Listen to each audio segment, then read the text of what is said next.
Welcome back to the Power of Manifestation. I am your host, Andrea Miller. Today's session is with a man who doesn't just coach champions, he creates them. And if I'm being honest, he is a champion and a GOAT in his own right. This session is called The GOAT Mindset. Learn the secrets of champions from the legendary coach of Serena, Venus, Jennifer, and Maria. I am so excited to host this extraordinary session. This is going to be one of the greatest of all times, guys. We've got the legendary coach, Rick Macci, with us. Rick is a world-renowned tennis coach, motivational speaker, and USPTA master professional whose legendary career has shaped the future of the sport. With over 5 decades of experience, Macci is best known for developing some of the greatest tennis champions of all time, including Serena and Venus Williams, Maria Sharapova, Andy Roddick, and so many others. Rick's unmatched ability to spot and nurture talent has earned him multiple Coach of the Year honors and induction into both the USPTA, Florida, and National Halls of Fame. Macci continues to inspire the next generation through his coaching academy, media appearances, and global influence in the tennis world and beyond. Today's session is called The GOAT, Greatest of All Time Mindset. We'll explore the mental tools that fuel greatness and how you can harness them too, especially by tapping into flow, inner confidence, overcoming fear, and so much more. I mean, you've really coached the GOATs, including Serena and Venus, from the ground up. Did you see a mindset difference in them, a spark, an inner drive, or something early on in them that others didn't have? First off, it's good to be here. And yes, I did, but I got to kind of back the truck up to 1991, tell the story. You know, Richard Williams invited me out to Compton, California. At that time, I had Jennifer Capriati for 3 years, and she was already top 10 in the world by age 14.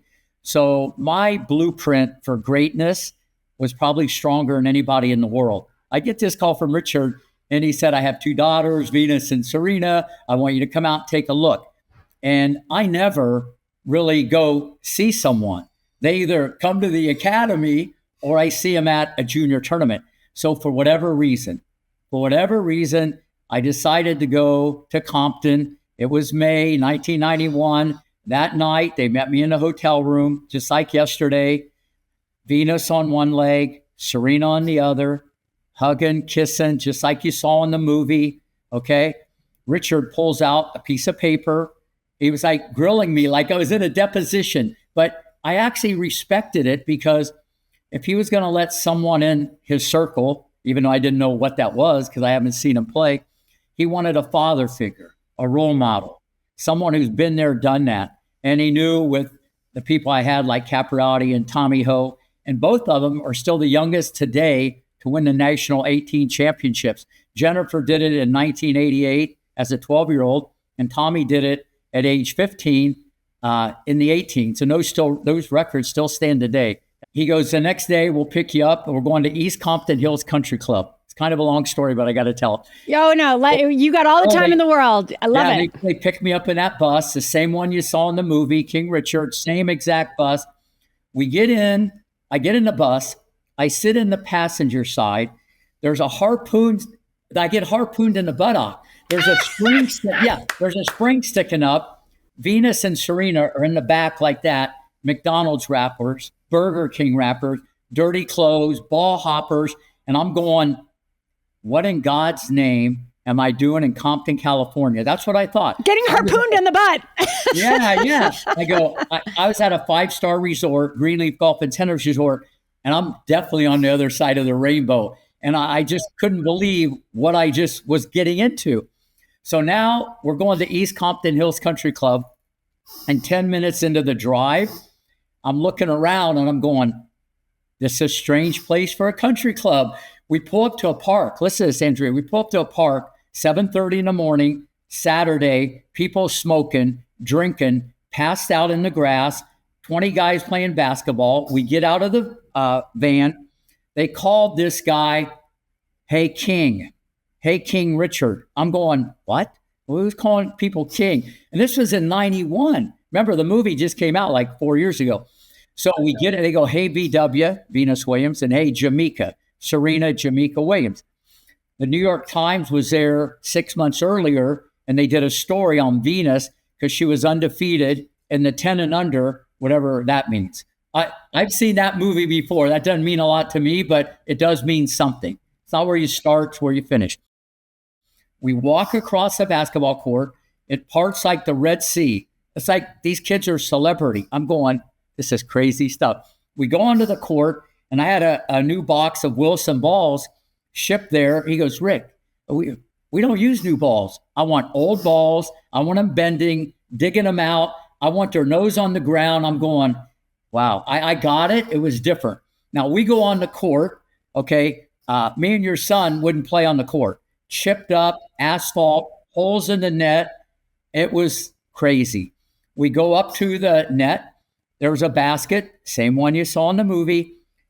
He puts the old balls in the basket. It took him 20 minutes to get these. He had chains wrapped around the basket. He goes, Rick, I have to fasten it down. It won't be here in the morning. I'm going, this is like I'm in a movie. This is like you are literally in a movie. Little did you know, like you would be in the movie. Yeah. I'm sitting there going, I can't believe this. Okay. So now I start drilling the girls, and I didn't see it. Arms, legs, hair, arms going this way. They had beads in their hair. Beads were flying off their head. Remember, I had Jennifer Capriati, the greatest junior player ever, even to this day in the history of tennis. Okay. Poetry in motion, racket back in the parking lot, low center of gravity, the ball on a string. And now I'm seeing this train wreck in Compton, California, these two girls that were like a praying mantis or an octopus. At the Compton Country Club. Yeah, no, that guy threw a curveball. Funny. He named it. He's the only one that called it a country club. Yeah, no, that's hilarious. So now we're doing this, and it's a great lesson for any parent or coach or Rick Macci. You don't judge a book by the cover. The cover could be amazing, the book bad. I didn't see anything. Then an hour, I'm getting to answer your question now. An hour into it, I said, let's play competitive points. And it was me and Serena playing against Venus because Venus was much better and more mature.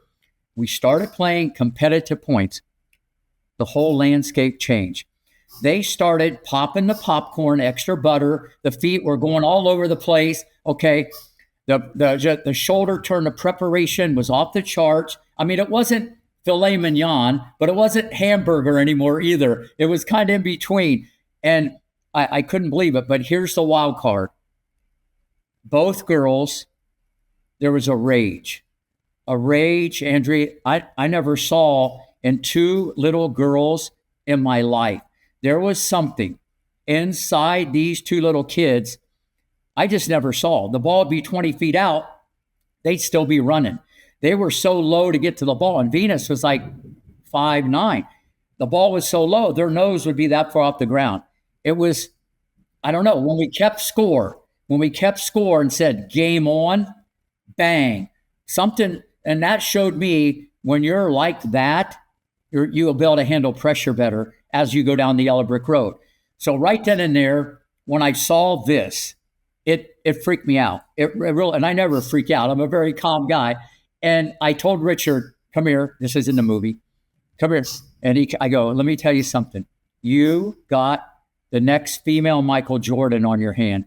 And he puts his arm around me. He goes, no, brother, man.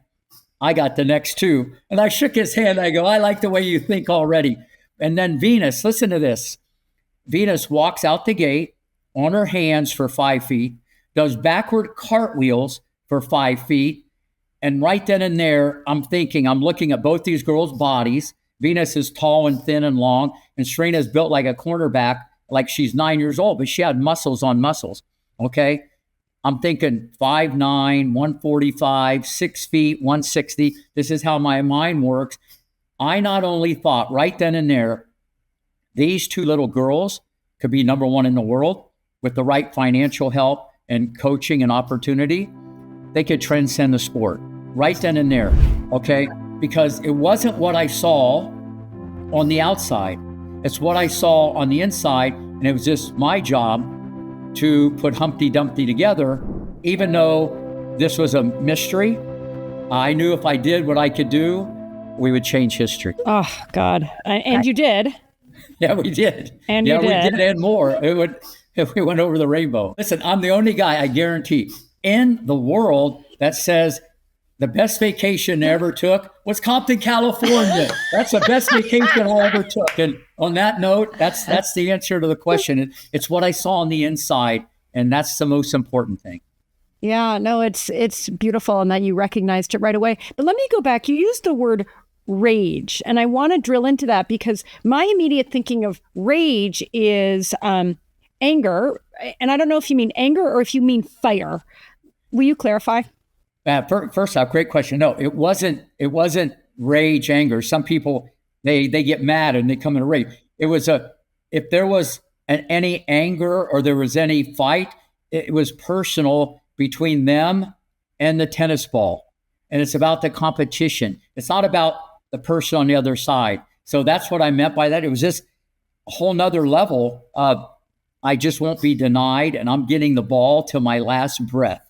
And to have that in young children, that desire, I mean, that's what any parent should want. Either you're in or out, and every single ball, they tried so hard. Now, that doesn't mean you're going to be a great tennis player or number one in the world. But let me tell you something. In the game of life, if that quality is baked in extra crispy, you're going to be great at something. Trust me. Yeah. Let me ask you this. If you have a sense from having spent time with the family, let's face it, we're getting real kind of philosophical here. There's nature versus nurture. How much of that drive do you think Mr. Williams, King Richard himself, how much of that do you think he really fostered versus how much of it do you think is innate, or do you have an opinion? Yeah, I think it's a little bit of both, but obviously genetics play a big part. Environmental plays a big part, but it's been my experience. The leader in the clubhouse always is mom and dad. Okay. And now you got to be a psychologist because if you squeeze too hard, you got to know when to bop and weave. The difference with Venus and Serena, he was the most caring, loving dad. But when he said something, they didn't just hear him, they listened. And even Venus and Serena at the after party, after the red carpet, when we went down back memory lane and they were laughing and crying, Venus probably gave me the best compliment of my life. She goes, Rick, you and daddy just brainwashed us to be number one. And I'm going, well, that's the environment that was created. But it takes two to tango. You got to have people buy in. And it's hard because kids are influenced. But they bought into everything. Then if you stack that on top of speed, quickness, dedication, heart, if you stack all these things together, greatness is baking in the oven. Yeah, no, that is amazing. And it's so cliche to say, but it's that. Yeah, people think that Richard, they might have thought that he was this like crazy guy. And it's just because he didn't have maybe the education and he said, bombastic things and was putting helium in the balloon and they were legendary before they did anything. And no, he had a big influence on them. But let me tell you something. Every night after practice, good, bad, happy, sad, Rick, thank you very much. And they'd give me a hug or a fist pump. Now Serena, sometimes her fist pump would be a little harder, as you've seen that look at the U.S. Open. Even at 10 years old, she was a pit bull. Man, she had an attitude like no other. But I like that because her backbone was stronger than her backhand. And so I kind of liked that edge, okay, where Venus was more nice and protective, and Venus was even more like my own daughter. Both of them became like my own daughter. And if it ever rained, they always brought their books to the court. All this should have been in a movie. They went to my office and studied. They don't waste time because Richard would always tell me, you don't get it back, baby doll. You don't get it back, baby doll. I can hear him saying it now. And those are things that people don't know about him.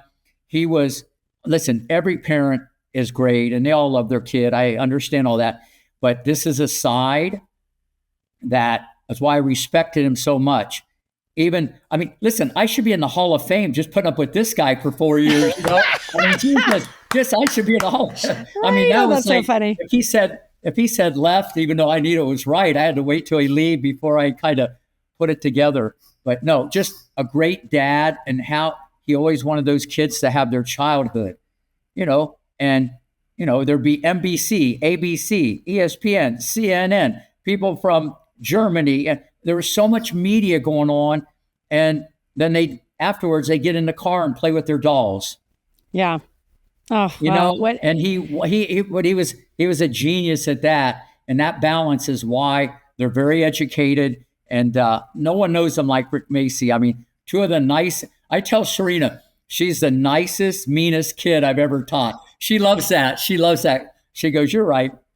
Oh, that is awesome. It really, I mean, it's just remarkable what difference one, in this case, two people can make. And just, it is so heartening to hear a bit of a counterpoint, because you're right. I mean, just the bombast and so forth, that, there was some vilification of King Richard, right? And of course, it's like my Aunt Mary would always say, why wreck a good story by telling the truth?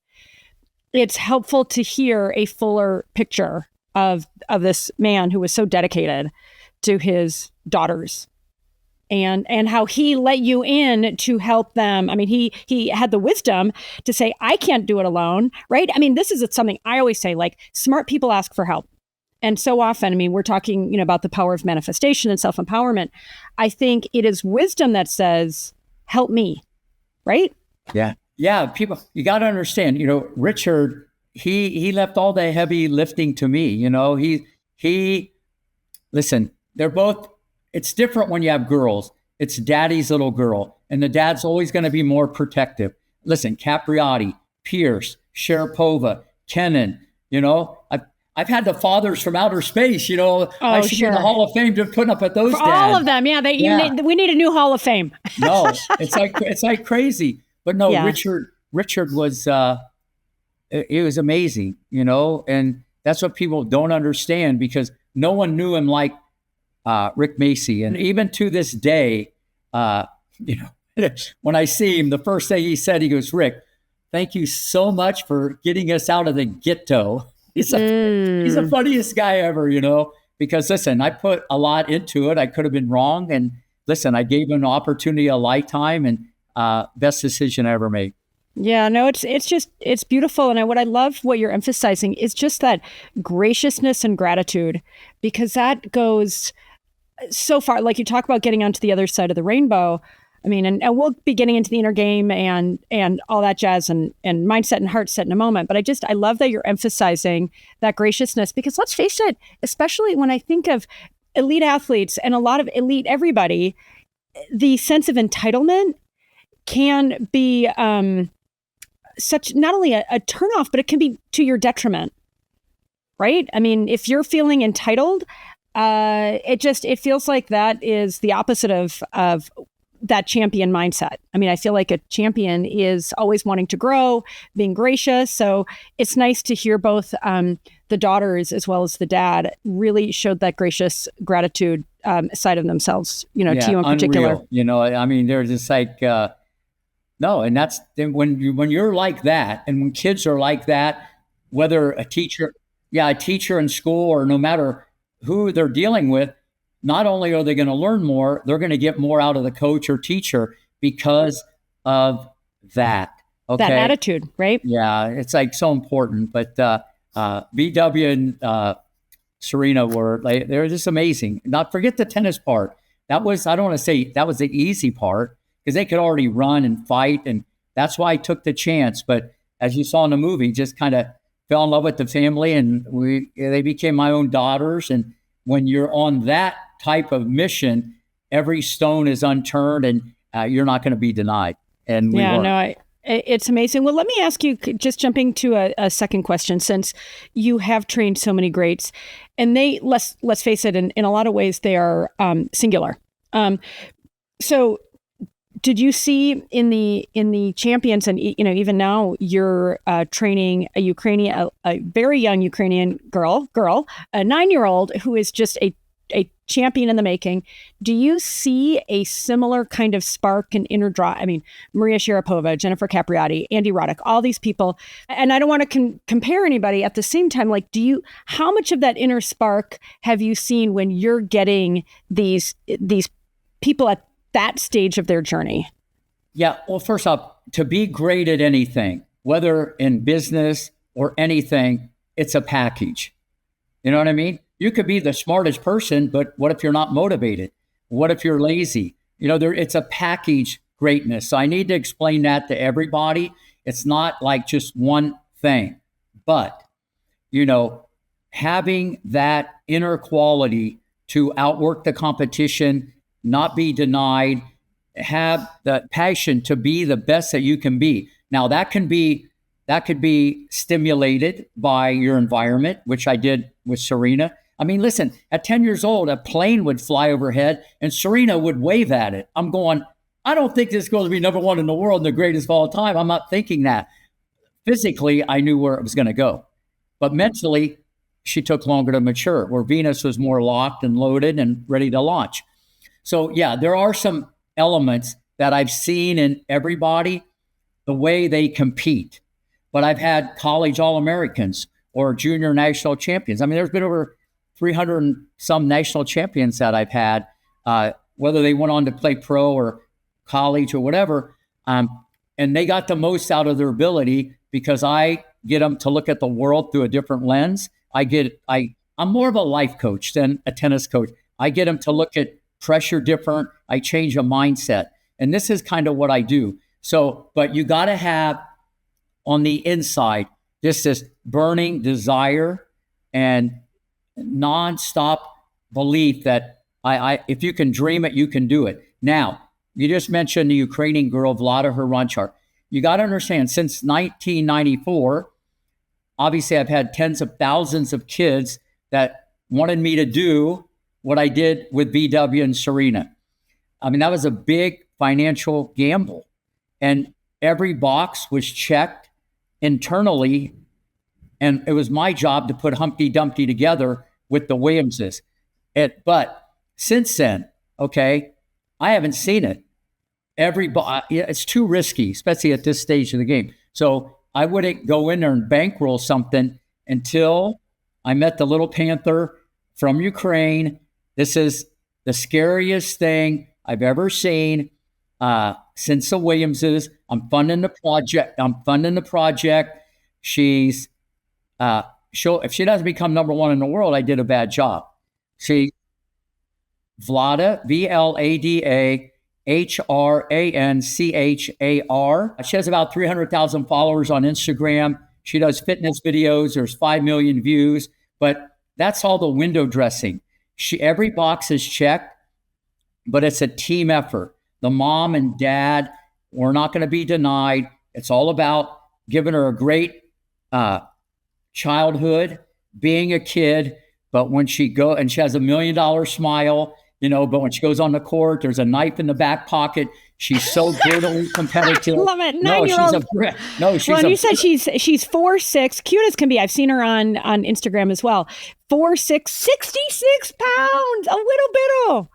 Yeah, how do you say her last name, Rick? Vlada Hranchar. Okay, because I think we're going to be hearing Vlada. No, you're going to hear this. Her nickname's the Panther. Listen, Panther. Okay. Yeah, I don't only coach her. I represent her. I have a long-term agreement with the family, and she's amazing. She came here. She was like a 3.2 UTR, and a year and a half later, she's a 7.8. Wow. And I work with her every day at 5:00 in the morning. They do Taekwondo. They do advanced stretching. She plays 6 hours a day. She loves it. Natural born competitor. Quick, fast, going to be 5'9", 135, attractive kid, but just the desire, okay? And when we run a half mile, even though she's 9 years old, she beats every 18-year-old every time. Every time. Holy cow, wow. No. Holy smokes. This has been going on since age 3. So my point is, you asked me, this is a different animal. Listen, Sharapova had a lot of things going. Jennifer did, Pierce did, Meskina, Kennan. They're all great. and all went on to become a Grand Slam champion or number one. I mean, that's huge. We're going to transcend how the game is played 6 years from now. And as your son saw, she plays right on the baseline, right up the bounce, on the rise, give you a surprise, and the little Panther will tear out your eyes. All right? I got to hear it here first, folks. And I love, see, I'm a builder. I build minds and I build tennis games. And I love putting this together. And what I love, she came here at 7. She's getting old now. Now she's 9.5. And I can bop and weave and adjust and fine tune and repaint. And, I can put biomechanically this thing together, where if she was 15, I still could, but it's a little, because there's muscle memory. I'd have to reprogram the reflexes. This, I can build the house and paint it. And who knows, maybe I'm saving my best for last. Well, I got to tell you, Rick, your enthusiasm is so infectious. Is it too late for me to become a tennis champion and just, stand in your shadow, run in your shadow? I mean, really, I really, it's such a gift to be able to speak with somebody. Let me expand upon that, because people ask me, they ask me all the time, who's your favorite student of all time? Oh, that's a rude question. Yeah, they ask me, is it Venus, Serena, Capriati, Roddick, Messina, Pierce? And this is how I feel. Who's ever on the other side of the net, that hour, that minute, that second. That's awesome. Right now, you're on the other side of the screen. You're my favorite student. You're my favorite student. So listen, God, that's so great. That's the way I feel. And here's a very important thing. When anybody who's running a company or anybody who's in business, when the people that you engage with, when they feel that, that's how you extract greatness. And that's what I can do with young kids, or all kids, I should say. And they might listen to me more than their parents, because I can explain it different and know what button to push. And this is very, very important. When someone knows that you really care, you can get them to do so much more. This is so important. Oh my God, Rick, I think we're kindred spirits, because I can't tell you the amount of time I've spent talking about the power of caring as a superpower, right? I'm a CEO and a mom and an entrepreneur, but it translates, to your point, whether it's as a life coach, a tennis coach, caring is a superpower, and it is infectious. And I love that you emphasize that, and I feel it, and I can see why you're so effective with all your students, whether they're on the court or somewhere else, because caring is a superpower.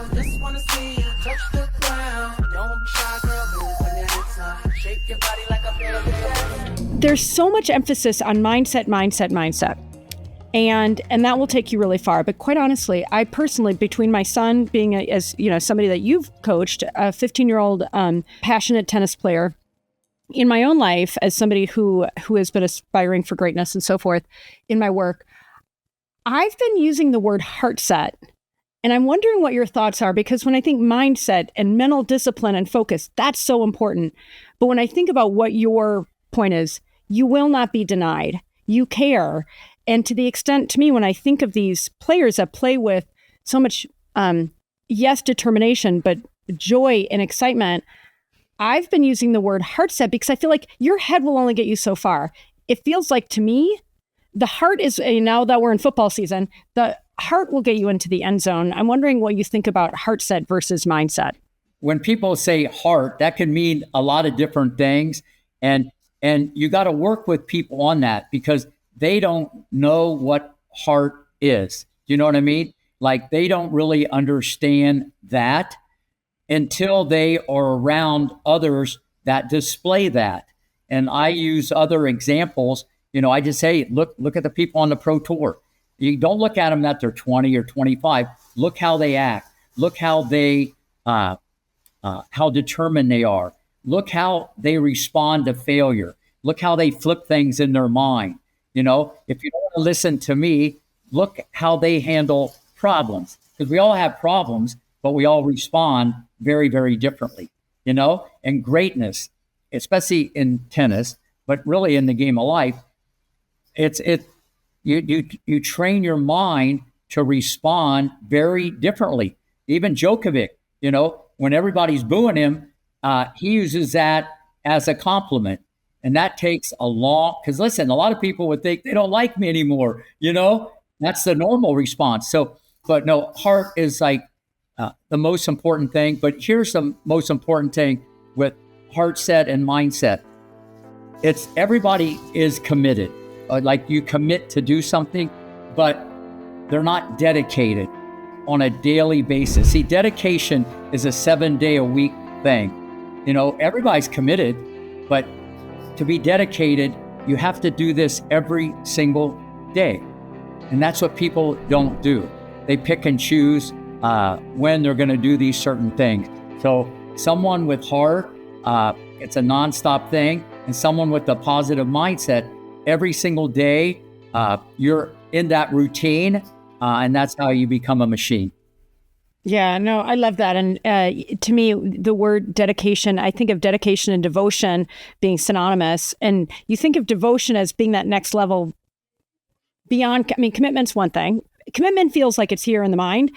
Devotion, dedication feels like that's really, it's like you care. Absolutely. No, and back to that regarding my situation, I always appreciate, I've always been like this since I was a kid. I always appreciate what I have instead of what I don't have. That's always been a big cornerstone of the way I'm put together, and I think when you have that wiring, you're more grounded, you're more approachable, you just treat people different. You don't get ahead of yourself. Your feet are always on the ground. But this is work for me. You know what I'm saying? I'm still doing this, and I teach 50 hours a week. I'm busier than anybody in the country. So this is what works for me running, a small business. It's not a big billion-dollar company. And I think that's very important. That the way I feel, and you're so appreciative of every day. You thank God it's every day instead of thank God it's Friday. And I try to pass these life lessons on to the kids, because especially kids, you know what it's like when you were a kid or I was a kid. Your brain doesn't even work yet. So you're like, but I get in these kids' head and I get them to write it down and put it in a journal. And I try to not brainwash them. I get them to look at it every day, and I change the way they feel inside and what they think. Because eventually, when it comes from mom and dad, it's the same old dog and pony show. And even though they're going to listen a little different, the parents can always play the Rick card if they need to come in with the cavalry. I think one of the biggest gifts my parents gave me was spirituality. It's so important to have hope. The world's a beautiful place, but it's a tough place too. And if you don't have the belief and values, you will do anything and then you'll get anything. If you don't have hope, it's going to be hard to get through this world where so many things happen. And it's not even to you, but to other people that you hear about that's so disheartening. So all that is very grounding. And I think it helps you to let go of stuff. It helps you to play better in your game. It helps you to realize, like, I'm going to give my everything to this. And if I fail, that's fine. I have something bigger and better that's backing me up. And I think it just lets you be happy. Well, you were saying something interesting. I'd love to sort of continue on this tangent a little bit. Before we started recording, you were talking about teaching your students not to have fear. Absolutely. This is like what I do. Okay, if I can kind of back the truck up again. Please, yeah, back it up. Yeah, everybody is human, obviously, and everybody gets nervous. Everybody chokes. LeBron, Federer, Nadal, Djokovic, Serena, everybody chokes. But greatness doesn't get as nervous and choke as much. So we all got to understand that. That's very important. It's what we call the ideal performance state. You have to be very intense. You have to be very intense and have high arousal and a lot of fun whenever you do anything, but you got to be calm. Okay, you can't have one without the other. They have to go hand in hand. Okay, and what I do, the leader in the clubhouse, the way I teach people courage and confidence before they get courage and confidence. What I mean is positive errors. Okay, it's okay to fail. I explain about failure is necessary to having success. You're about to go out and you're about to win. What's like the 1, 2, 3 in your head to like get you ready to do that? Well, the preparation starts long before you get in the locker room, right? So wait, like what do you mean mental preparation? You visualize yourself winning, but also how exactly you're going to win. You visualize the tough situations that you're going to be in, how you're going to conquer them. When you get to that moment that it happens, you've done it 1,000 times in your head. It feels right. It doesn't feel like the first time. It feels like the 1,000th time. Yeah. Now, did that happen every time? Absolutely not, because that's not life. Yeah. But if you can tell yourself that I've done the work, I'm prepared, and try to trust that as much as possible, it allows you to feel more free. But especially, as you know, with your son, especially, you know, they're so black and white. You know, if it's in, I'm good. If it's out, it's bad. You know, it's like I tell everybody about like a failure. If you hit the ball into the net, if your son hit the ball into the net against Alcaraz, okay, he would feel a certain way. If he hit the ball into the net against a 9-year-old Panther, he'd feel a different way. But it still went into the net. You see, I just explain it differently, you know, and I get them to look at it and they go, yeah, you're right.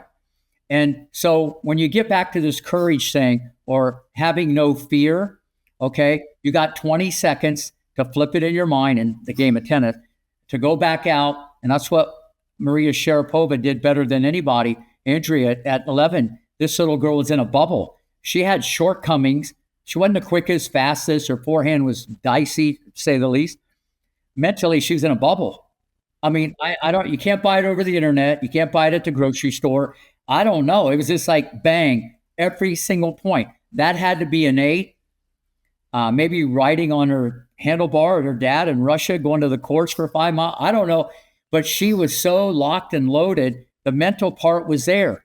Okay. And when that's there, the other things can be learned, because the wild card, even at the highest level, is the mental. And she had no fear. Okay. But what I do with Venus and Serena, I'll just explain about fear. No one missed more swing volleys and missed more ground strokes than Venus Williams that I ever taught. In pro tennis, no one made more swing volleys on the pro tour than Venus Williams. Okay. Because it's all coaching. That's a positive error. You're 3 inches bigger, 10 pounds heavier. You're going to be set, balanced, that will go in the corner. Okay, that was good, but Capriati would have got that. I always look at a bigger picture and explain it differently. And I want them to know, even though they failed, okay, they lost the battle, but they won the war. They lost the day. This is junior development, not junior final destination. It's all about developing, you know, and even at the highest level, you're always trying to get better, you know, like Roger Federer, you know, you're just always trying to get better. So, but I teach them it's okay to miss. Whoever has missed the most volleys as a kid makes the most in the pro. Whoever misses the most of those down the line shots makes the most, because you've been there, done that. And when you arrive there 5, 8 years later, and your mind knows where you've been there, there's this GPS that says, I've been there, I'm comfortable. And there's a higher degree of success. Now you triggered something in my mind. This is Venus. When she was playing the semifinals, first time she played the U.S. Open, she was playing a girl named Spolea. And it was 5-all in the tiebreaker. And Spolea hit an angle backhand on Ashe Stadium, and it was 10 feet off the court.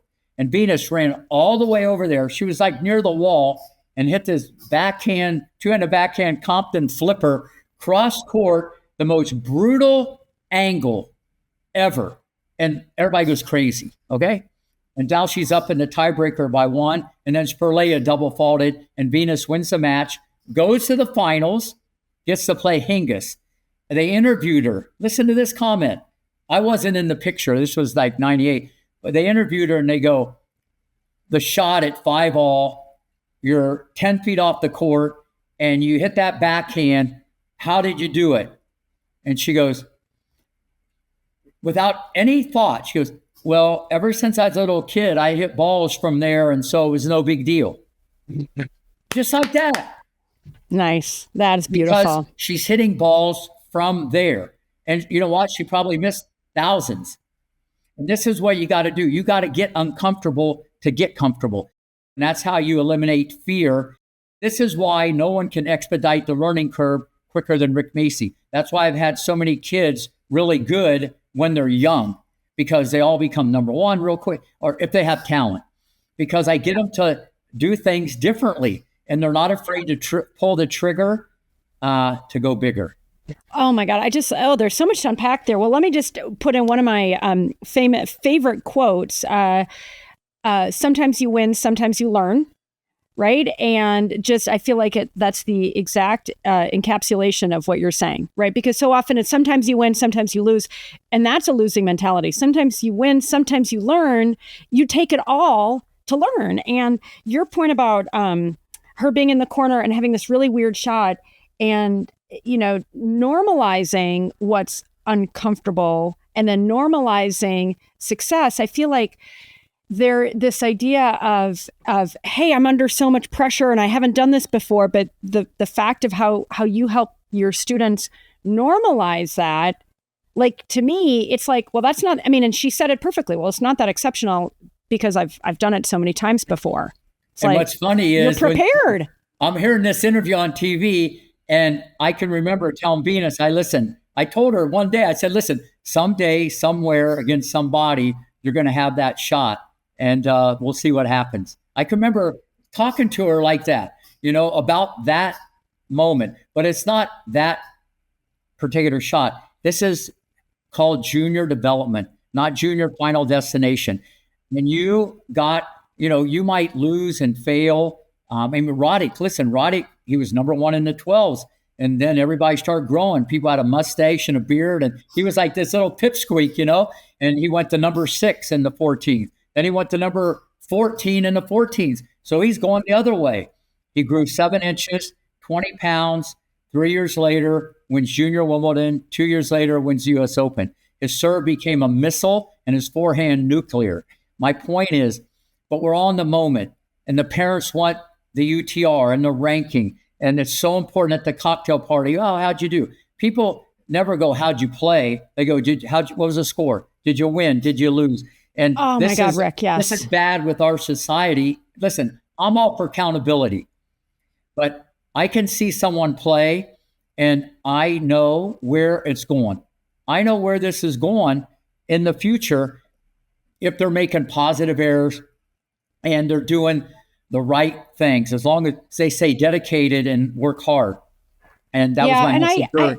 I love that so much, both as a mom as well as an entrepreneur with my own ambitions and so forth. And the older I get, the more I say, I'm playing the long game. And I feel like what you're talking about is playing the long game and winning, right? Because we're in an instant gratification society. And if it's, hey, what's my UTR now?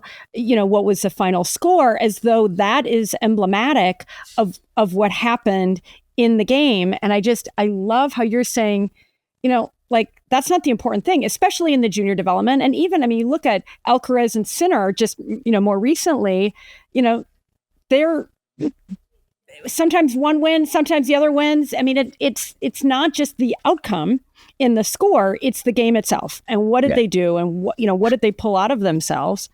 Now, you just brought something when you said about fear. Okay, I got to tell it, like the little panther, okay, even though she's a little dynamo, she's a little dynamo with $1 million smile. And I said, like a knife in the back pocket.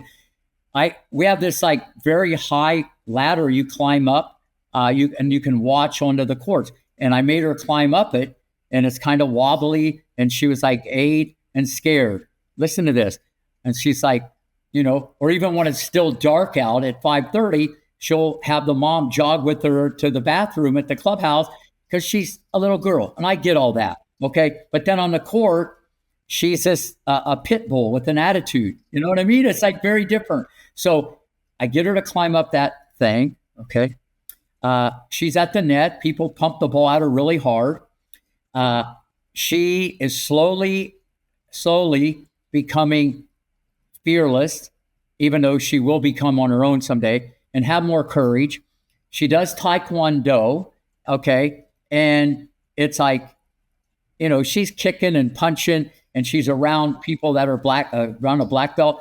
And so I'm putting I'm changing a wire to lift her higher, to get more desire, because I lit that fire, And so this is very important to, once again, when people are scared, you got to subtly do things to not have them. It's okay to be nervous, but you don't want to be afraid. And you got to do certain things to get them like that. If someone's like afraid to swim, you put them in the pool and make sure you're there to protect them. And because people, it's like public speaking. The first time someone would speak, they might feel one way. After 1,000 speeches, they feel they got the audience in their back pocket, So you got to make them do things. You got to make them do things.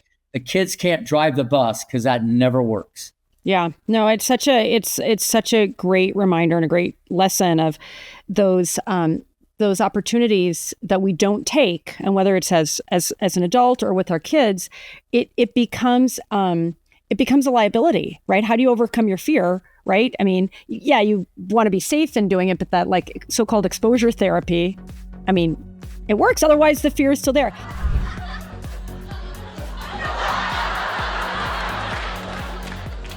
Oh my God! Let's pivot a little bit into the idea of flow. So when I think about how technique meeting the mental game is basically a flow state, and you kind of touched on it when you talked about that high arousal state where it's calm and fun.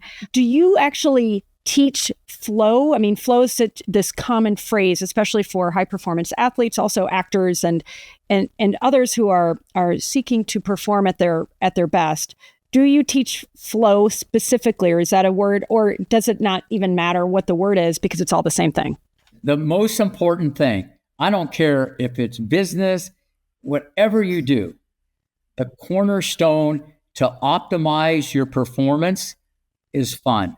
People, they have fun when it's their birthday. I want them to have fun when they're down 4-0, And oh my God, this is Rick, kind of what I do.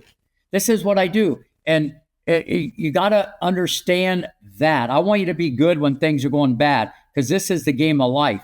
And this is the art of coaching. It's the exact opposite. And that's how you handle stress and pressure, and the mind and the body come together. And this is what people, Andrea, this is what people do at the highest level, okay, in sports. Forget tennis, because I work with many other athletes.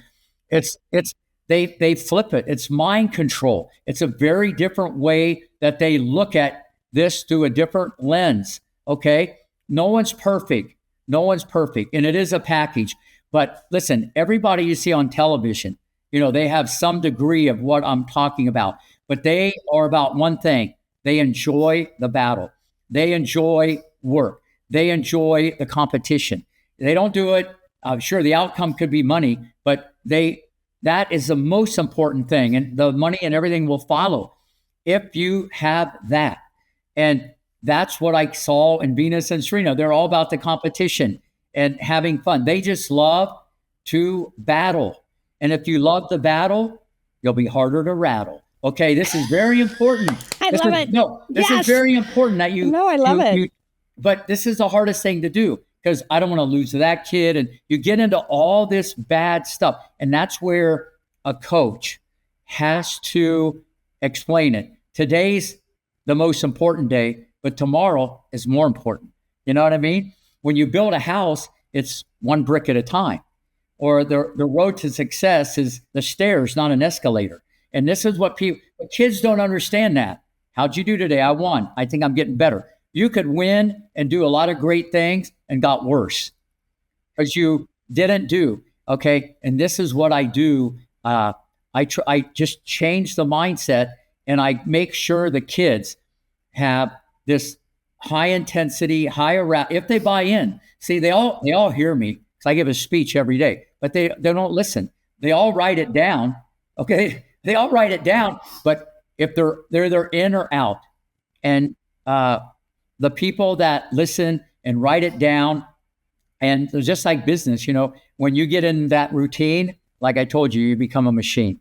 Yeah. Oh my God. I love it. And that, it's such a wonderful, talk about flipping it on its head. There's so much in our culture about, hard work and grinding and hustling. And listen, I'm a hard worker, and I think of that work ethic, but I don't even love the phrase hard work anymore. because I think of it as punitive.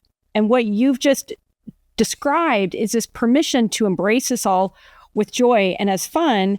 And let's face it, I mean, most people, like you say, we think of fun on your birthday, and you only get fun for a lot of people if you earn it, right? And so to me, this, your ability to help mold champions that they have sustainable careers. Otherwise, I expect, I'd be curious about your opinion, I would expect the people that burn out are the people that are not having fun.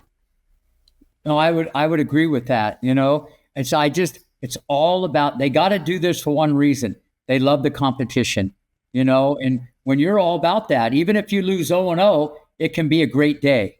Yeah. You know what I'm saying? I totally get what you're saying. And there have been a bunch of reels I've seen on Instagram, how gratitude in particular, we were talking about gratitude before, but how gratitude in particular is a potent secret weapon for a lot of high performing athletes. Let me actually chime in with one other thing, just talking about fun. I had the great gift of interviewing the world's #1 cardiologist, Dr. Samir Kapadia. He's head of cardiology at Cleveland Clinic, brilliant cardiologist. And we were chatting about, he said, I've never had an interview like this, because usually they're talking about valves and all the biomechanics of the heart. But when we were talking about heart health, and because let's face it, heart disease is the #1 killer of men and women across the globe, right? So this is serious stuff. And everybody kind of thinks of this, okay, eat better, exercise, those things. He said, what you just said, the #1 way to protect your heart is having fun. And I was like, wait, what? Why isn't that in all the literature?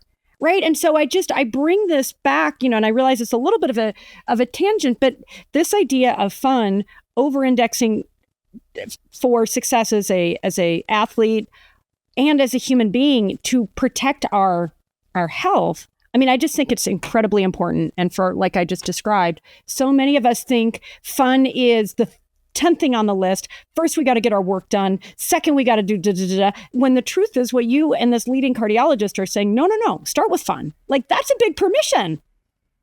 Yeah, no, it's a game changer and a career changer. And, I can go back. And a health changer. Yeah, no, it's like, I can go back and, John Bernthal, who played me in the movie. And by the way, the movie was spot on. The only thing that was different, I had this little piece of AstroTurf as a mustache, and this guy had this big bushy thing.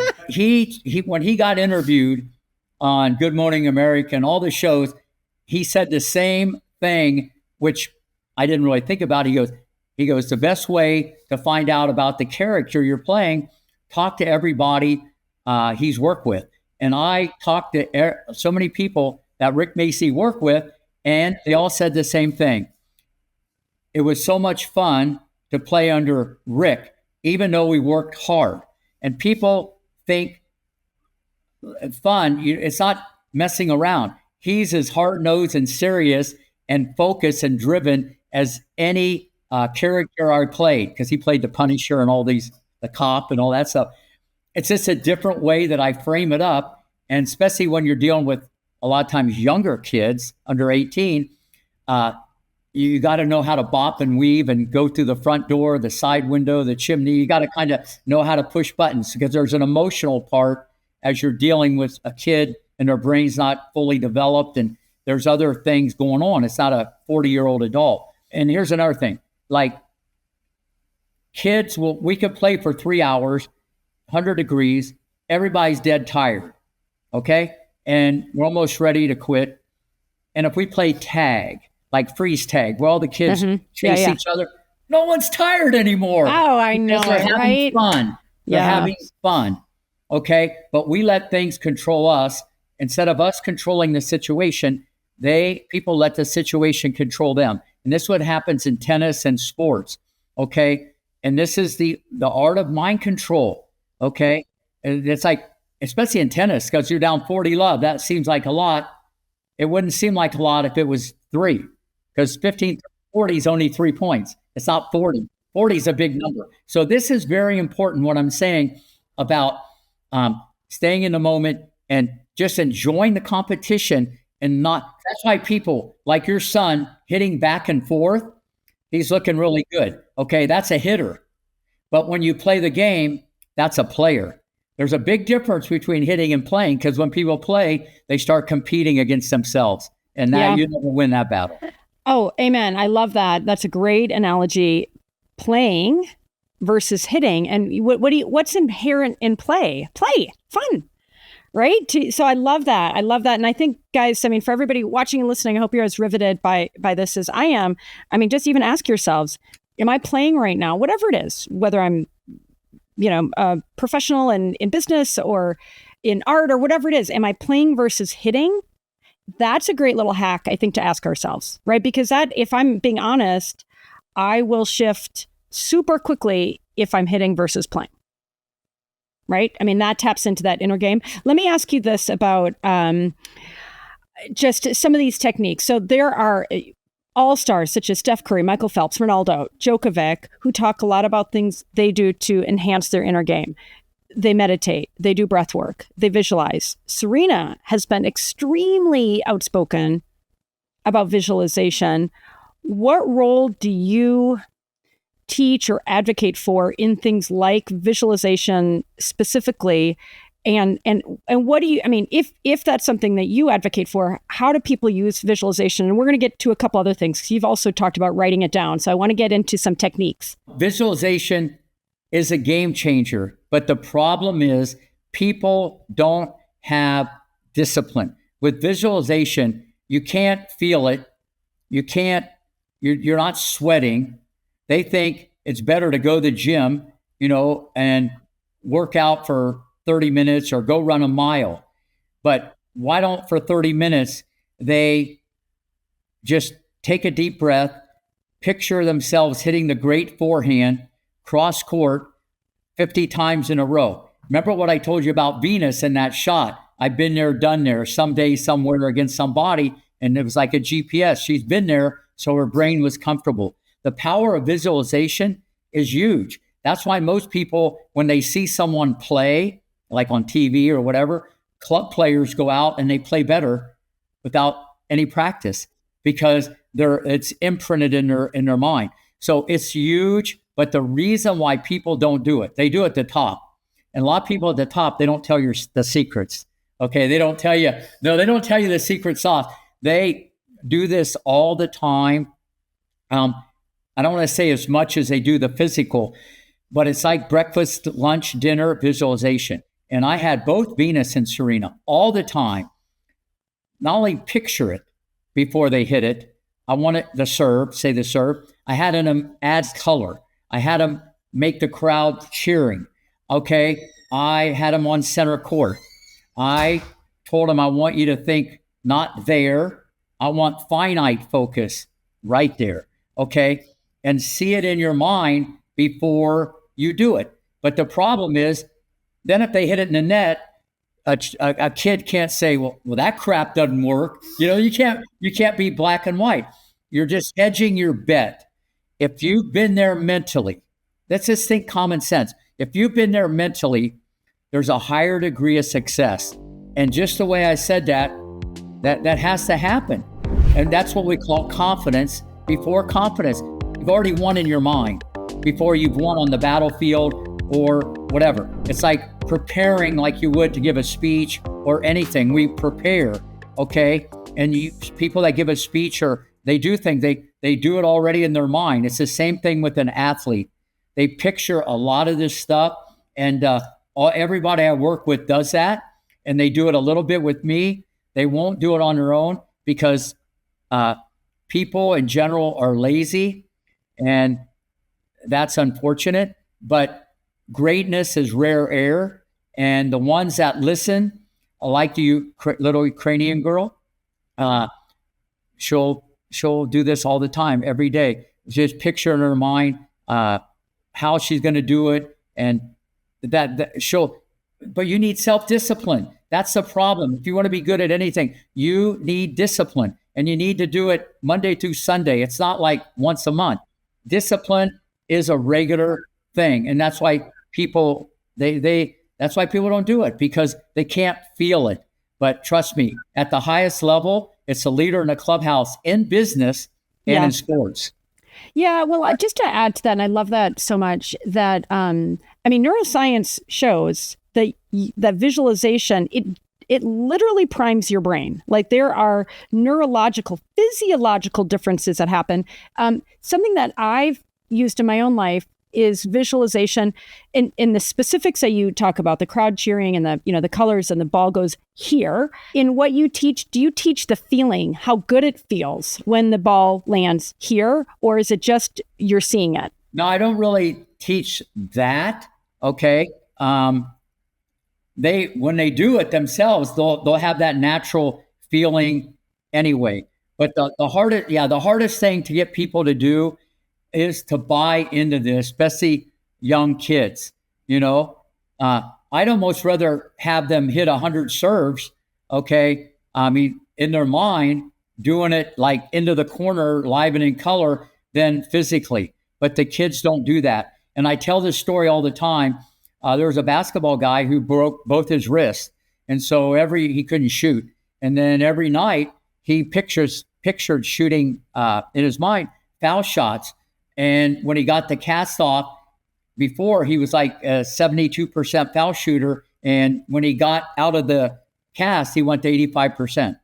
He did 100 a night, every night, closing his eyes, pictured him doing it with no physical practice. And that's a true story. And we could have many, many people in life that have deficiencies or handicap, and the power of this is huge.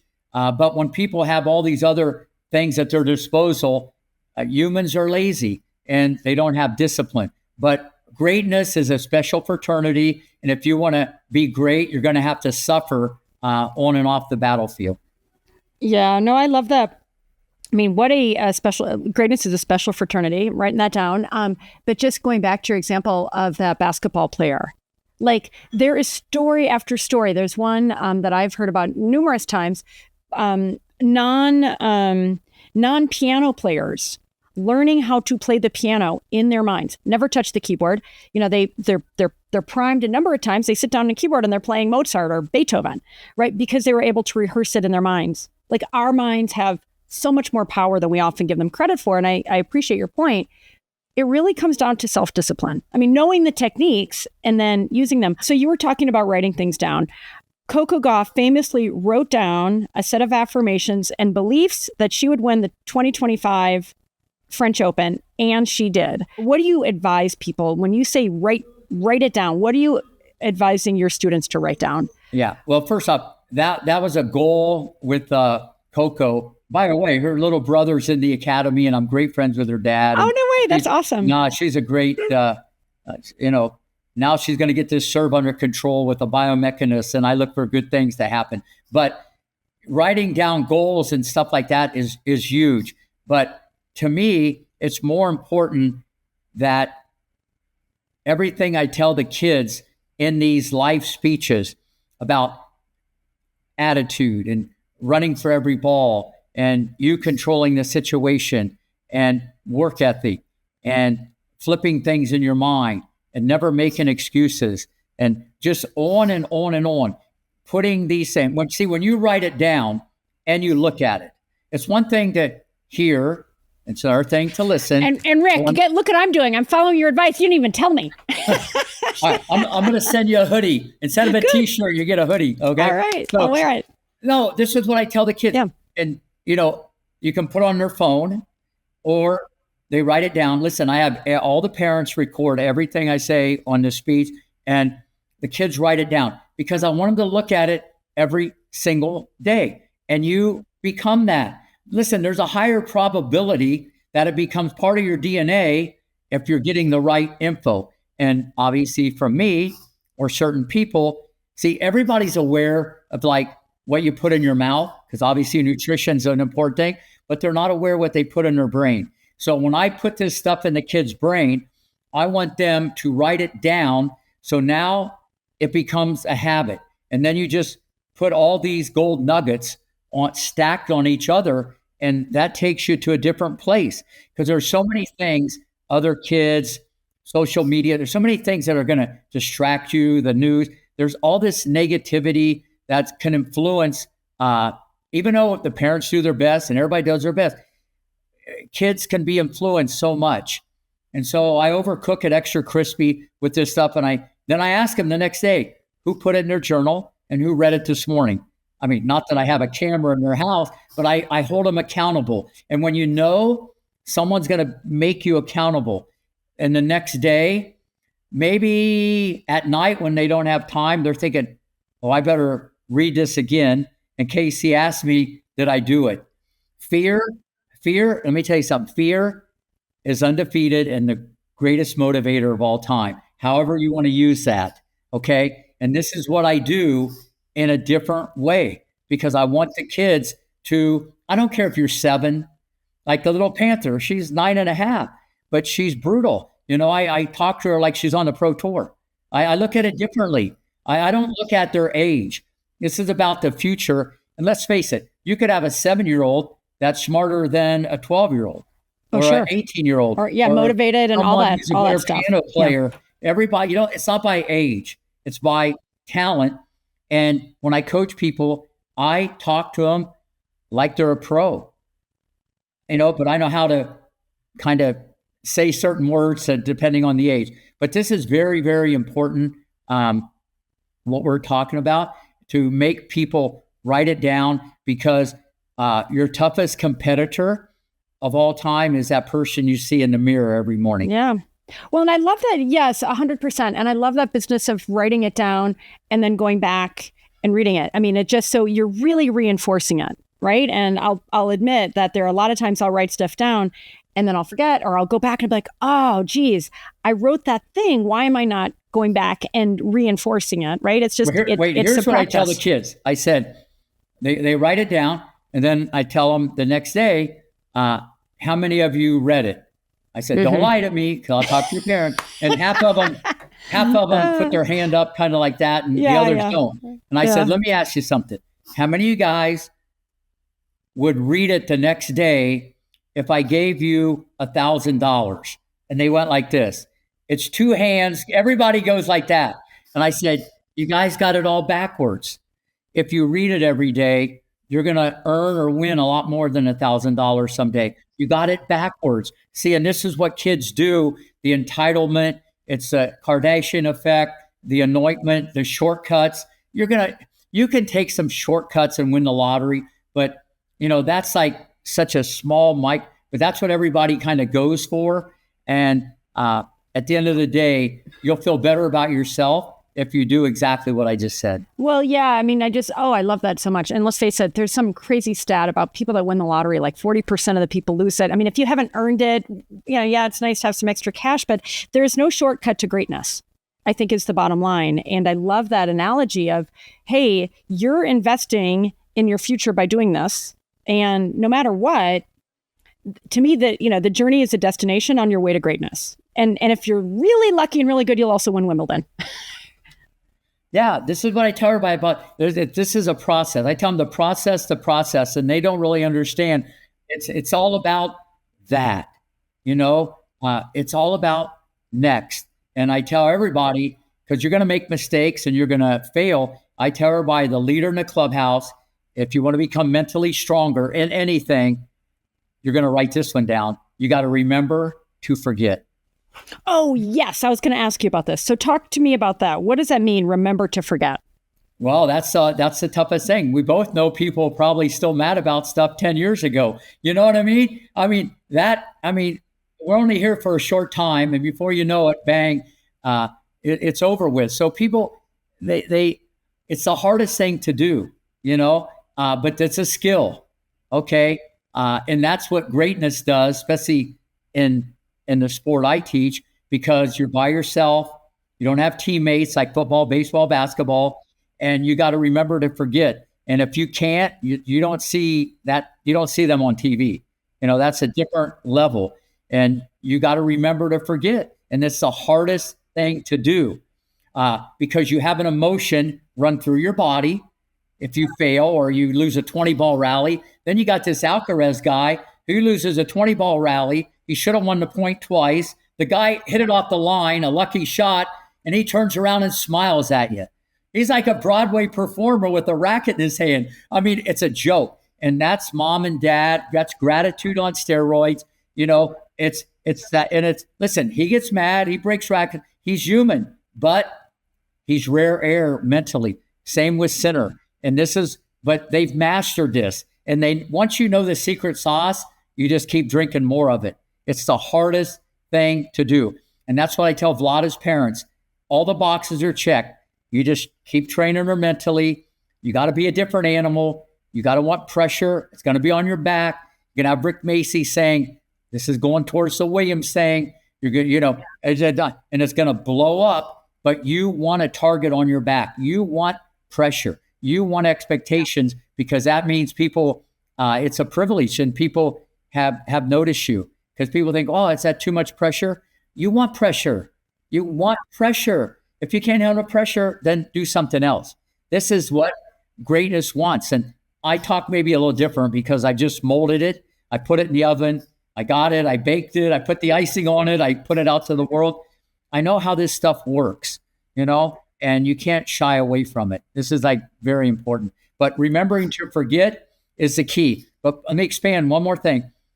I tell people, okay, why when you miss a shot in singles, you miss a shot, okay, you act a certain way, okay? And then you miss a shot in doubles, and you go over and you kiss your partner, you hug your partner, you give them a high five. It's like nothing happened. You got your own therapist on the court. I go, why? Why do you guys act differently? You still miss the shot. You see what I mean? People are so far away from reality of being mentally strong. It's brutal. That's why a lot of people don't make it in singles, all these guys in doubles, because of the mental part. They got a huge serve. They got great groundies. They're good, great athlete, but it's the mental part. They blink a little bit more than the other people. And so they go into doubles. It's the mental part, them remembering to forget, because everybody has a breaking point. You look at Monfils or Kyrgios, two of the best athletes we've ever seen. No Grand Slams. It shows you. They're great, but not rare air. Something is missing. I build greatness. I help build greatness. And even if I'm not saying they're going to be great, but they'll be great, and they'll remember all these gold nuggets. And like Christian Ruud, I taught him, Casper's dad. All these gold nuggets, they pass down to their kid. And that's the best feeling in the world. Because I do change strokes, but I more importantly change lives. Yeah, well, totally. And I want to come back for a moment to the remembering to forget. And, you said a few times that it's hard, and then you indicated that it's like, and then when you drink the Kool-Aid, it becomes easier. And I want to say to everybody watching and listening, it's hard at first, but I also think it's the kind of thing that has real muscle memory. And once you get it, like you get it. And when I think about my own life and where I've had resistance, it's like once I've overcome that resistance, it's like, okay, I've crossed the Rubicon, right? And so remembering to forget, and you just talked about, the thing that happened 10 years ago, where you first shared this with me was when you were training my son. You and I were on a phone call, and you were talking to him about techniques. And so I really want to call out this idea of remembering to forget. To me, it's saying, hey, I'm willing to redo my serve, even if it's inconvenient. I mean, Steph Curry is famous for completely changing how he threw a basketball. I mean, I'm probably getting it a little bit wrong, but like how he threw a basketball, he had to go backward. He had to remember to forget. And now, of course, he's the greatest of all time, 3-point shooter and probably other things. But your point about even probably the remembering to forget, you're down 40 love. Forget about that. Forget about all those points you missed, right? Like, I feel like what you're saying is you get to reset and be present every second if you remember to forget. That's a superpower. It is. And it's whether it be the game of tennis or the game of life, and if you're right here, right now, you're going to optimize and maximize your day. You'll get the most out of yourself and everybody. You'll get more done. Okay. You won't get sidetracked. But unfortunately, a lot of people don't like to forget. They like to gossip. They like the nonsense. They like to hang on to their righteousness. They like that stuff. Yeah. And they're the ones that are going to complain about, listen, anybody you see up there, they didn't start there. there's so much failure along the way, and it's so much mind control. And, you got to anticipate problems. You got to expect problems. I tell people every day, I open up Rick Macci Tennis Center at 4:00 every day. It's like, I'm a park ranger. I should put that on my resume. I open up the that's park hilarious, every right? day. Listen, I pick up garbage. I pick up balls. I sweep the sidewalk. People go, well, get someone else to do it.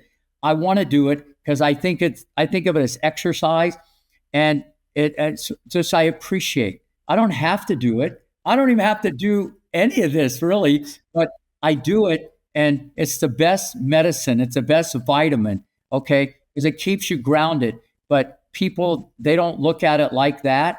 And if more people did, they would feel not only better about themselves, but as that cardiologist said, it's better for your health, okay? Because when you feel better about yourself, you're going to have more fun, and that's the cornerstone to all this. Well, what you're saying reminds me of that famous quote in the Tao Te Ching. Lao Tzu said, "Chop wood, carry water."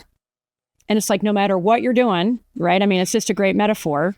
It's like, be present. You're doing the dishes, you're sweeping the thing. None of us are above any of those things. And I think that brings us back to a degree of humility, which to me is a powerful state to be in. I mean, it reminds me of beginner's mind. It reminds me of just being in that state where you're more open. And I'm 100% with you, right? It's like, okay, let me be, the person that is doing the things that, I could hire somebody else. So I love that. And that, again, it's the opposite of entitlement. Let me ask you just another couple quick questions before we wrap up. So when it comes to the inner game, we've talked about writing things down. We've talked about visualization. Are there any kind of manifestation techniques, whether it's meditation, breath work, anything else while you're training your students or as a life coach talking to non-athletes, anything else that you teach people to master that inner game and be, if you will, the GOAT of their lives or GOAT of their career? Yeah, absolutely. I want people to walk like a champion. I want them to act like a champion. I want them to try to copy greatness, whether it be Iga or Nadal or whatever. And I say, just if you don't want to listen to me, even though I put this together and I can show you the roadmap or the blueprint, go look at greatness. Look how they respond. And you could go to a junior tournament and you could probably walk around and you could say, she's winning, they're losing, she's winning, he's winning, without even looking at the scorecard, just by their body language. And I want people to, because remember, you're a performer, you're an artist, you're doing this because you have fun. It's very important, the body language, to come across as strength. That's what I loved about Venus and Serena. Richard was always about the art of intimidation, Muhammad Ali, and those girls bought in. It's not because they were big and strong, and from Compton. They still could have been the Compton Marshmallows, but they were the Compton, Pit Bulls. So this is very important for kids to come across strong, even if they're not strong. It's very hard because kids are what they are, and they're going to react how they're going to react. And you got to teach them it's the exact opposite. You know what I mean? It's like a football player who's 6'6", 300 pounds, and he puts on his helmet, he goes out there, and he's just an animal. And then off the field, he's a very different person. They flip the switch, because of their profession. But the mental part, I have all the kids, like, they get out of the car, right the minute they get out of the car, they skip down the sidewalk. They're not allowed to step on the cracks, okay? I want them plugged in, locked and loaded right from the beginning, okay? I want them to be different. I want them to, everything they do, I want them to be different. And just their body language on the court, how they respond to errors, this is very important from a coaching point of view, okay? And you can't, as a mentor or a coach or a role model, you can't say, well, they're not listening to me. No. Okay. It's your job, whether it takes a day, a week, a month, or 5 years, to find the answer and don't bail. Everybody wants maybe the perfect student. No, it's your job to get them not to do that. You got to find a way. It comes back to you. Don't blame the student, but That's the art of coaching. Yeah, no, I love that. And honestly, just even what you were talking about with regard to body language, and Alcaraz smiling after such a maddening point. And by the way, we've seen all of them, make grimace and look up and sigh and so forth. I had a personal experience with that. I went through there's a little something going on in my life this morning, and I was so annoyed. And I said, you know what, Andrea, it's here to teach you something. It's happening for a reason. It's for you. Smile. I smiled, and I was like, oh, okay, I got this. And so just even adding a smile when you're talking about Alcaraz, I mean, that's powerful. It does change your physiology. Listen, no, it has a profound effect on the nervous system. I'm telling people, I have people whenever they come in a volley, if a lot of these kids come to the net and their hair's on fire, they're so excited. Every time they volley, I have them smile. Oh, I love it. It's the corrective technique in the century. Yeah. And I have them do that. When I do this with adults, because I work with adults too now and then, they all freak out because they don't get to play as much. And I tell people, listen, when you smile, you're going to go the extra mile. And because that's the ultimate flip. That's the ultimate flip on the nervous system. You only smile, and especially if someone's excited. And most people are not calm sometimes, or even after they lose a point. It's the ultimate way to flip it to smile. Like I said earlier in our talk, I want you to be great when things are going bad. And when I can get someone, their mind like that, they're going to get the most out of their ability no matter what they do in life. Because as you know, life, it's brutal. It's like craziness that goes on all the time. And it's how you respond to it. Yeah, I love that. In fact, let me just ask you this last question. I've been seeing some reels on the continuum between nervousness and excitement, and there is they manifest very similarly in the body, right? It's an elevated heart rate. It can be sweaty palms, maybe flushed cheeks. And the advice in these reels is when you're feeling nervous, tell yourself you're excited. Is that something that you've tried to do, or is that something that you would recommend? Well, yeah, it kind of cuts both ways, because people could be nervous, before the match. They might be excited before the match. But what I have them do, the more you bounce around, and once again, you're having fun and you have arousal and you get into it, you almost have to get things cooking, and then it will slowly go away. But listen, everybody has to understand, you should be a little nervous before anything of any magnitude. If you're not nervous, that can cut the other way, that you're so nonchalant, you're not engaged as a competitor. Every pro athlete, Andrea, trust me, they're all nervous. Okay, but they're not afraid. Nervous but not afraid. Oh, I love that. Okay. That's a whole different animal. Okay. And you want to be nervous because you're excited. Like you said, this is everybody. Everybody's nervous because they're pumped up and they're ready, and you've done all this work. It's a moment of truth. It's showtime. You have to be nervous, whether you're performing on Broadway or you're singing a song in front of 100,000 people or you're giving a speech here. You should be a little bit nervous, because when you feel that nervousness, that lifts you to greater heights, because then you just have this adrenaline and you get more and more, and you just keep getting better and better. Yeah, totally. And I love that. It's such a great way to just remind yourself that this is helping. When you're feeling that, it's helping you perform your best. Okay, I'm going to give you promised last question. Our session is about the GOAT mindset. Learn the secrets of champions from the legendary coach of Serena, Venus, Maria, Jennifer, and so many others. Any final words? We've covered a lot of ground. Any final words for people who are not athletes and not superstars in those ways? Last words on becoming a GOAT in their own lives. First off, everybody has to understand the best of all the rest are the most positive creatures that ever walked the earth. I don't care in what facet of whatever you do in your life. And this is always a leader in the clubhouse, not only from a health point of view, but just from productivity, okay? And just in the game of life. So every day you should try to be around positive people, hear positive things. I understand life, every day is not rainbow, lollipop, and sunshine. for anybody. But you can make it that way, okay, if you're a positive person, because every day you're going to be making choices. Every day you're going to have problems, okay? How you deal with it, and positivity is the name of the game. Amen. And that's a choice each of us can make. It's the ultimate choice, really. Rick Macci, you are amazing. Oh my gosh, thank you so much. I could keep you here for hours more, but you have been so generous with your time and your smiles and your heart, and I'm glad to be your favorite student right now. You are favorite student.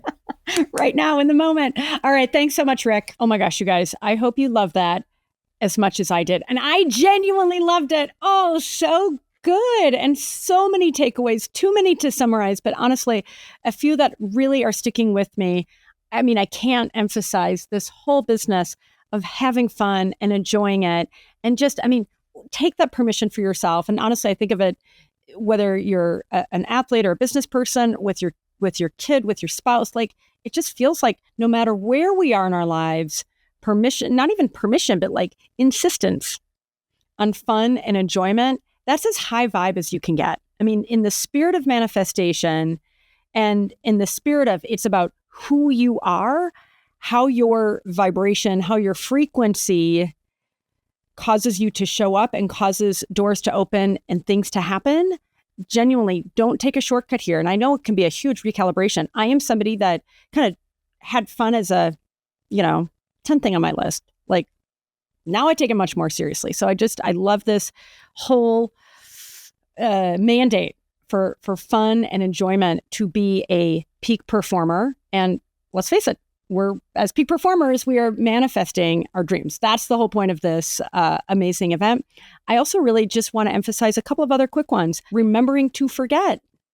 This is the greatest freedom we can give ourselves, whether we're angry with a parent, upset at ourselves, upset that something was supposed to happen, somebody flaked out on us. Remembering to forget what Rick is talking about, whether it's a technique, hey, I'm doing this thing differently now, on the tennis court or as an executive, or, something really tangible, or it's remembering to forget when we just are clinging to that hurt and heartache. One of the great lessons from the great Rick Macci. And there are so many more. I'm not going to recount them all, but if you are using your Power of Manifestation handbook, workbook, we have really illuminated a lot of these important principles. And I'm hoping you took a lot of notes as we went. And like you said, writing it down, going back to those things that you've written down, really internalizing them so you can make that change and genuinely achieve greatness in your life, deciding to have the discipline to do so, right? I mean, he talked a lot about very practical. Most people are lazy. You're not. I'm not, right? Greatness is a choice. Manifesting like a goddess is a choice. It is a devotion. Like he said, it's not once a month. It's Monday through Sunday. And I hope you feel motivated to do that, as motivated as I do. You can explore more about Rick at rickmacci.com, rickmacci.com.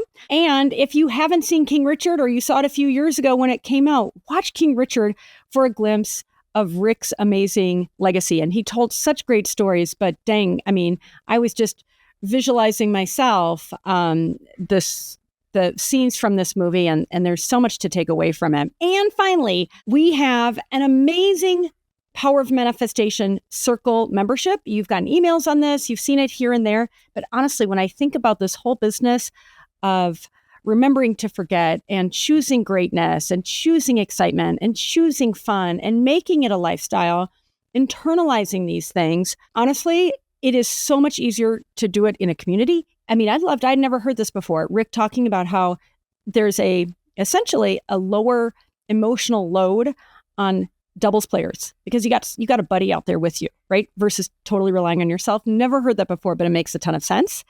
And so when it comes to the Power of Manifestation Circle membership, we're here together. We're here to egg each other on. We're here to help each other and inspire and share our wins and talk about the setbacks, and failure is part of it. Messing up is part of it, right? That's exactly what Rick is talking about. The path to greatness isn't linear, but it is one that is very deliberate, filled with devotion. And I can't tell you how excited I am for this membership, and I hope you are too. So come join us. You're going to see a lot of me there.